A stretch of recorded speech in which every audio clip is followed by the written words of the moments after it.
কাছে আরেকটি গুরুত্বপূর্ণ কোয়েশ্চেন আছে। এটা হচ্ছে ব্যাংক ব্যালেন্স নিয়ে। আমাদেরকে ব্যাংক ব্যালেন্স শো করতে হয়।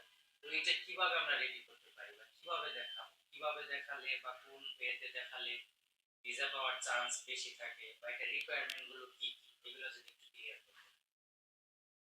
ব্যাংকের যে বিষয়টা এটা আসলে সবারই একটা কোশ্চেন এবং হচ্ছে এখানে রেশিও অনুযায়ী একেকটা দেশে একেক রকম স্টেটমেন্ট দরকার, যেটাকে ব্যাংক স্টেটমেন্ট বলা হয়। এটা একটা গুরুত্বপূর্ণ শর্ত। তো সেই ক্ষেত্রে আপনার এমনও ম্যাক্সিমাম যে মোটামুটি ভালো কান্ট্রি গুলো আছে ওখানে প্রায় 30 থেকে 50 লাখের মতো লেগে যায়। তো এই ব্যাংক স্টেটমেন্টটা অনেক গুরুত্বপূর্ণ একটা বিষয় এবং এখানে এই এত বড় একটা অ্যামাউন্ট অনেকের দ্বারাই পসিবল হয় না। কিভাবে তারা এই ব্যাংক স্টেটমেন্টটা দেখাবে? আবার হচ্ছে এর বাহিরে কস্ট আছে। অনেকের কাছে এত টাকা হচ্ছে ব্যাংকে নাও থাকতে পারে।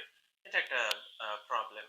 তো এটার সমাধান হচ্ছে বাংলাদেশে এখন স্টুডেন্ট ভিসা নিয়ে অনেকেরই আগ্রহ জন্মাচ্ছে ডে বাই ডে। সেই জন্য এখন অনেক ব্যাংক আছে যারা হচ্ছে আহ, আমাদের সাথেও পার্সোনালি কাজ করছে। আমরা যেহেতু ভিসা নিয়ে কাজ করি, তো ব্যাংকের থেকে আপনি খুব ভালো একটা সাপোর্ট পাবেন। সেটা হচ্ছে আপনার হয়তো বা 3 থেকে 6 মাসের বা 1 বছর পর্যন্ত আপনাকে একটা ব্যাংক স্টেটমেন্ট দেওয়া হবে।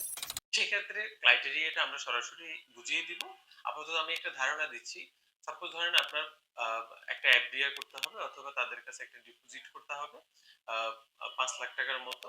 এর বাহিরে আপনি যে 1 বছর মেয়াদি যে খরচটা, যেমন আপনার 30 লাখ থাকতে পারে, 50 লাখ লাগতে পারে, এটা তারা এই টোটাল অ্যামাউন্টটার জন্য লাখে প্রতি লাখে তারা একটা কমিশন ভিত্তিক আপনার থেকে চার্জ পেমেন্ট নিবে।